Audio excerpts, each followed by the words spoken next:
Hi everyone, I'm Tifa and I'm here to enlighten you a little bit about Philosophy 101. I want to talk about two philosophers that I found that were important, and I want to just enlighten you a little bit about them and some differences and concerns that they had. First, I want to start by introducing Schopenhauer, and most of his views were about metaphysics and the will, and how basically the will was everything and anything around us. Everything that we know is the will. We are the will. So he also talked about suffering, and he described suffering as our normal state of life, that actually is the positive of life, and that happiness is the negative, because happiness is only temporary, which is something our drives is to reach happiness, but we can never truly fully be happy because it's only a temporary feeling. And later in life, when we reach self-affirmation or self-mastery, is when we start to notice other people's problems and we find out that our needs aren't as important. Next, I want to describe a little bit about Nietzsche. And Nietzsche talked about bad conscience, which is basically like a voice in your head that drives you to do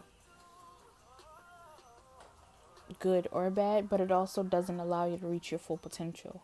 He also talks about the herd mentality, which is between the noble and the herd animals. I want more, mommy. Can you wait, please? Can you wait, please? Okay.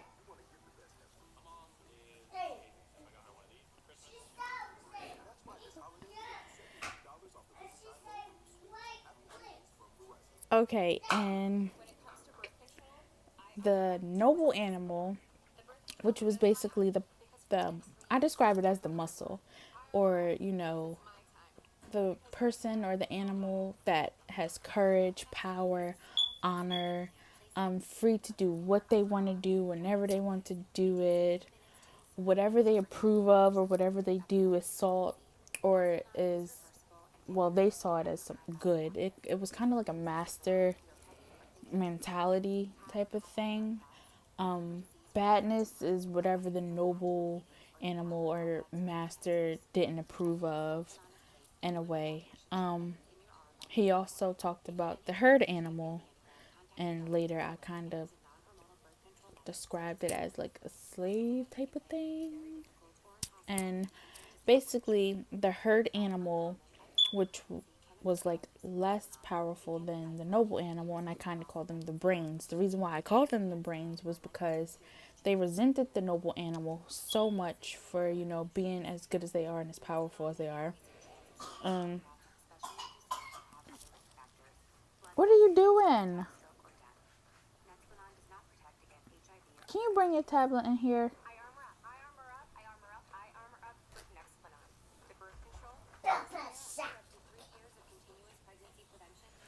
So, the herd animal couldn't feel good about themselves because they envied the noble animal.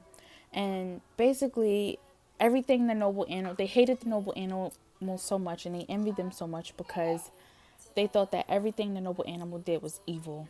So they tried to make the noble animal out to be the bad guys, and everything they did was just bad.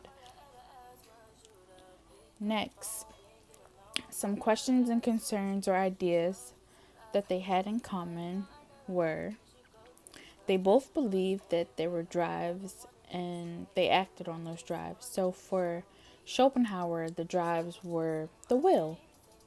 The will drove us to do any and everything. As people, we have the will to go shopping. Why do we go shopping? Is to, you know, get necessities, I guess.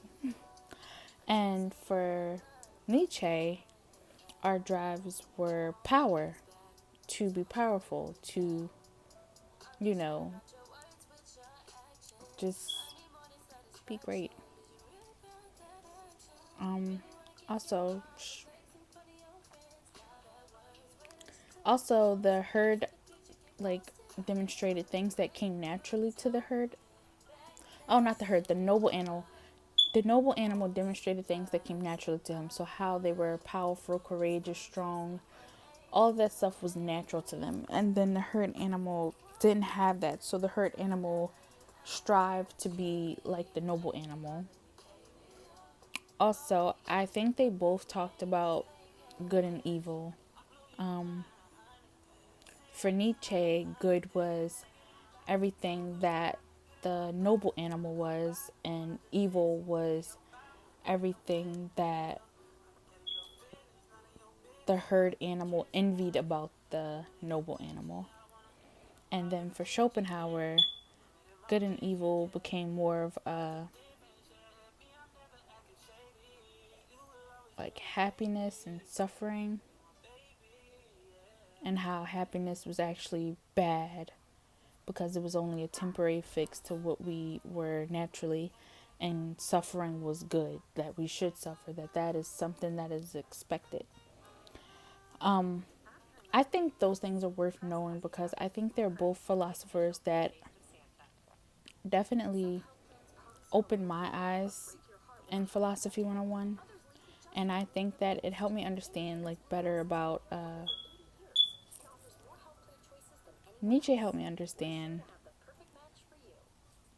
basically about more about the bad conscience thing, and how like we can never truly achieve a certain level because we continue to fall for the conscience or the voice inside our head. Schopenhauer helped me realize that, you know, suffering may actually be a normal state. So it came to me accepting not suffering or like anything horrible, but like that's so subjective. So it helped me realize that, you know, some things are just temporary, and how we deal with them is kind of how we get through. Lastly, how do these philosophers conflict, or some disagreements they may have? I think they both are concerned about good and evil, but I noticed that Schopenhauer doesn't refer to God. So for him, he didn't, creation didn't come from a God. Creation didn't come from a higher being. It came from the will, and the will just existed out of nowhere.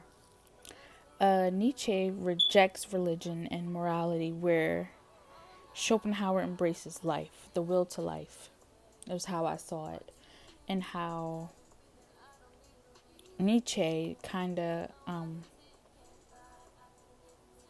his views were more of like the will to power, or I would say growth. So that's kind of how I think those two conflict.